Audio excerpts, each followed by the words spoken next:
പാതിവില തട്ടിപ്പ് കേസിൽ പ്രത്യേക അന്വേഷണ സംഘത്തെ പിരിച്ചുവിട്ട സർക്കാർ. അന്വേഷണ സംഘ തലവനായ ക്രൈംബ്രാഞ്ച് എസ് പി MJ സോജനെ വിജിലൻസിലേക്ക് സ്ഥലം മാറ്റി. ക്രൈംബ്രാഞ്ചിന്റെ യൂണിറ്റുകൾ ഇനി അന്വേഷണം നടത്തിയാൽ മതിയെന്നാണ് സർക്കാരിന്റെ നിലപാട്. റഹീസ് റഷീദ് നമുക്കൊപ്പം.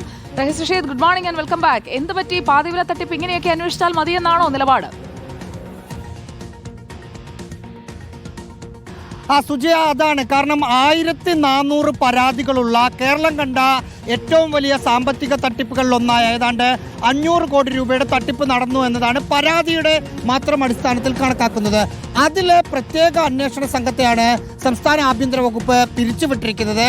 അന്വേഷണ സംഘത്തിന്റെ മേധാവിയായിരുന്ന MJ സോജനെ അവിടെ നിന്ന് മാറ്റി ക്രൈംബ്രാഞ്ചിൽ നിന്ന് വിജിലൻസിലേക്ക് മാറ്റി. പകരം ഒരു സംഘത്തലവനെ നിയോഗിക്കുന്നതിന് പകരം, അല്ലെങ്കിൽ ഏറ്റവും പ്രധാനപ്പെട്ട ഒരു കേസ് അന്വേഷിക്കുന്നത് വരെ ക്രൈംബ്രാഞ്ചിൽ തുടരാൻ അനുവദിക്കുന്നതിന് പകരം ചില ഇടപെടലുകൾ നടത്തി ആ അന്വേഷണ സംഘത്തെ തന്നെ പൂർണ്ണമായും ഇല്ലാതാക്കിയിരിക്കുകയാണ്.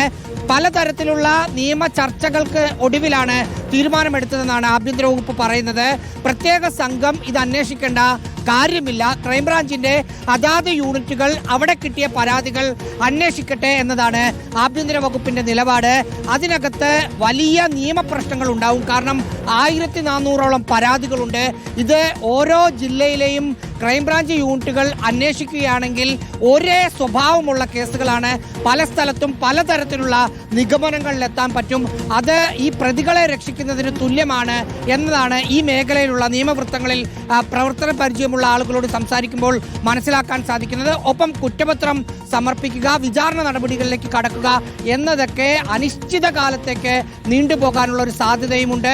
വലിയ പ്രമാദമായ ഒരു കേസുകളിൽ ഇത്തരം നടപടികൾ സാധാരണ സംസ്ഥാന സർക്കാരിന്റെ ഭാഗത്തുനിന്ന് ഉണ്ടാവില്ല. എന്തുകൊണ്ടാണിത് ഉണ്ടായത്? പ്രത്യേകിച്ച് ഇതിലെ ഒന്നാം പ്രതി അനന്തകൃഷ്ണനാണ്. ആനന്ദകുമാർ എന്ന സായി ഗ്രാമത്തിന്റെ ഡയറക്ടർ അടക്കമുള്ള വലിയ പലതരത്തിൽ പിടിപാടുകളുള്ള ആളുകൾ ഇതിന്റെ പ്രതിപട്ടികയിലുണ്ട്. അതൊക്കെ ഏതെങ്കിലും തരത്തിൽ ഈ അന്വേഷണ സംഘത്തെ മാറ്റുന്നതിന് കാരണമായോ എന്നത് നമുക്ക് നോക്കേണ്ടി വരും സുജയ.